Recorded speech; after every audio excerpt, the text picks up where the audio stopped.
చేసి దేశం బాటల దాకా తీసుకొని వెళ్ళిపోతే మళ్ళా వచ్చి కూర్చొని ఈయన సావనదంతా కానీ మా హైదరాబాద్కి అయితే పోనని కూర్చున్నాడు అన్న.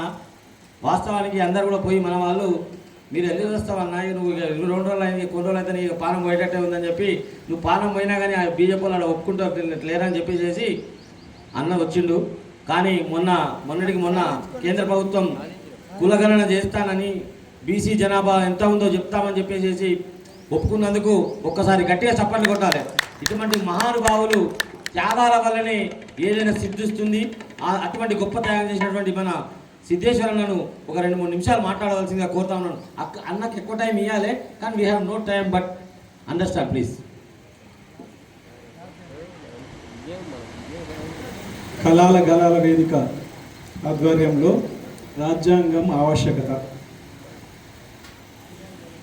మన దీనికి అధ్యక్షత వహిస్తున్న ధర్వంజన్న, పొద్దున వచ్చిపోయిన మన భీష్మ పితామహుడు మన పాశం యాదన్న, మన బహుజన మేధావి జిల్కర సీనన్న, మిగతా అందరికి కూడా, ఎందుకంటే తక్కువ టైం ఇచ్చిండు, ఎక్కువ పేర్లు చదవడం నాకు అవకాశం లేదు, పైగా నాకు సన్మానం కూడా చేసిండ్రు, వాళ్ళందరికీ ధన్యవాదాలు తెలియజేస్తూ, ఇవాళ అంటే నేను టైం తీసుకోవాలనే ఉద్దేశం కాదు, వాళ్ళు చెప్పినవి చెప్పాలనే ఉద్దేశం కూడా నాకు లేదు. ఎందుకంటే ఇక్కడ ఉన్న వాళ్ళందరూ కూడా మీ అందరి ముందు నేను మాట్లాడుతున్నా, మీరందరి మీ తక్కువ కాదు. ఈ విషయాలు దాదాపు ఇంతకుముందు పొద్దున నుంచి ఇప్పటి వరకు విన్న విషయాలన్నీ కూడా వందల వేల సార్లు విని ఉంటారు. కాబట్టి ఇక్కడ ఎవ్వరు కూడా వేదిక మీద ఉన్నోళ్ళు మీరు కూడా మాట్లాడితే ఇవాటి నుంచి మొదలు పెడితే ఈడున్న ఒకవేళ 100 మంది ఉంటే ఇంకా 100 గంటలైనా సరిపోవు. అందుకని మళ్ళీ అవే వస్తూ ఉంటాయి.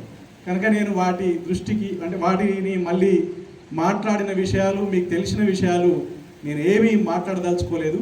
అయితే పొద్దున్న నుంచి ఇప్పటి వరకు చెప్పిన విషయాలలో మాత్రం కొద్దిపాటి అక్కడక్కడ పరిష్కారాన్ని తడిమింది, కానీ ఉన్న విషయాలు చెప్పినవి అంటే ఇప్పుడున్న పరిస్థితులు చెప్పడానికే ఎక్కువ సమయం గడిచింది.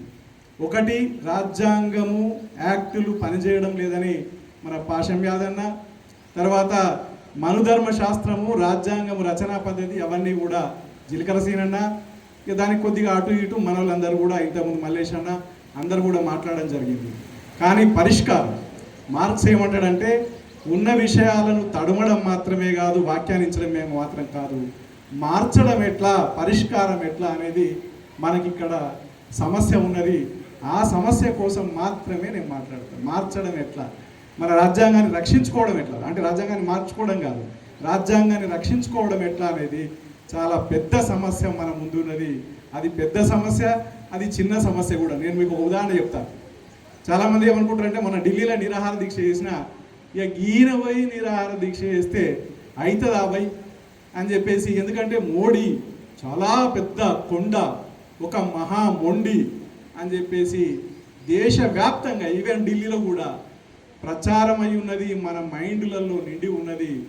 కాబట్టి ఇక మనం గెలవలేము, అయ్యో ఆపదలు ఉన్నాము అనే భావననే ఎక్కువ ఉన్నది. కానీ ఆ మొండోనికి మళ్ళొక మొండోని నేను తయారైపోయినా, ఆ మొండితనంతో నేను చేసిన ఎత్తుగడలు ఏంటంటే, యాక్చువల్గా నేను బేసిక్గా కమ్యూనిస్టు పార్టీ నుంచి, నక్సలైట్ పార్టీ నుంచి వచ్చిన ఇలా హిందూ బీసీ మహాసభ అని ఒక 2 సంవత్సరాల కింద ఆలోచన చేసిన. ఎందుకు అనంటే దేశంలో హిందూ మహాసభ అనేది ఒకటి ఉన్నది. ఆ హిందూ మహాసభ స్ఫూర్తితోటి వాళ్ళు ఇలా బీజేపీ హిందుత్వాన్ని ఆర్గనైజ్ చేస్తున్నది, దేశవ్యాప్తంగా వాళ్ళ వెనకాల నడుస్తున్నారు. కనుక మనం హిందూ బీసీ మహాసభ అనేది కొంచెం పులితోలు కప్పుకుందాం, అంటే కొత్త తోలు కప్పుకుందాం, పోని వాని తోలే కప్పుకుందాం అని చెప్పేసి హిందూ బీసీ మహాసభ అని పెట్టిన.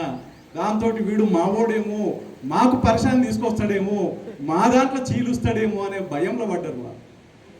తర్వాత రెండో విషయం ఏమైందంటే, నేను అంతకుముందు కులం పేర్లు తోకలు తలిగించుకున్నట్టు కాదు, తోకలు తలిగించేదానికి కూడా జనరల్గా వ్యతిరేకమే. కాకపోతే మందకృష్ణ మాదిగలతో పాటు ఒక ఆత్మగౌరవ తోక మనకు ఉండాలి. కాబట్టి మాదిగానే ఉద్యమంలో నేను కూడా పనిచేసిన, మాదిగ దండోర నిర్మాణం కోసం పనిచేసిన. కాబట్టి అయినా చాలా కాలం నేను తోక పెట్టుకోలేదు. కానీ నేను ఈ మధ్యలో సిద్ధేశ్వర్ పటేల్ అని పెట్టుకున్నా. సిద్ధేశ్వర్ పటేల్ అంటే వీడేమన్నా సర్దార్ వల్లభాయ్ పటేల్ మనమడేమో అని అనుకున్నాడు. తర్వాత ఇంకేమైందంటే మళ్ళీ హ్యాంగర్ స్ట్రైక్ చేస్తున్నాడు. ఇదేమన్నా మా హిందూ తత్వం కిందికి నీళ్లు తీసుకొస్తుందేమో అనే భయపడి మాకు 20వ తారీఖు నాడే ఇంటిమేషన్ పంపిండు, మేము దీన్ని పరిశీలిస్తున్నాం, పరిష్కరిస్తున్నామని. కానీ ఆ రోజే విరమిద్దామని మా వాళ్ళు అన్నారు. కానీ నేనేం ఆలోచించిన అంటే, నాకంటే ముందు ఒక మునగాడు, మన శత్రు యొక్క తత్వవేత్త మహాత్మా గాంధీ, ఆయన 21 రోజు చేసిండు. ఒక్క రోజన్నా ఆయన కంటే ఎక్కువ చేద్దామని 22 రోజుల వరకు చేసిండు. సరే, ఇదేమో నేపథ్యము.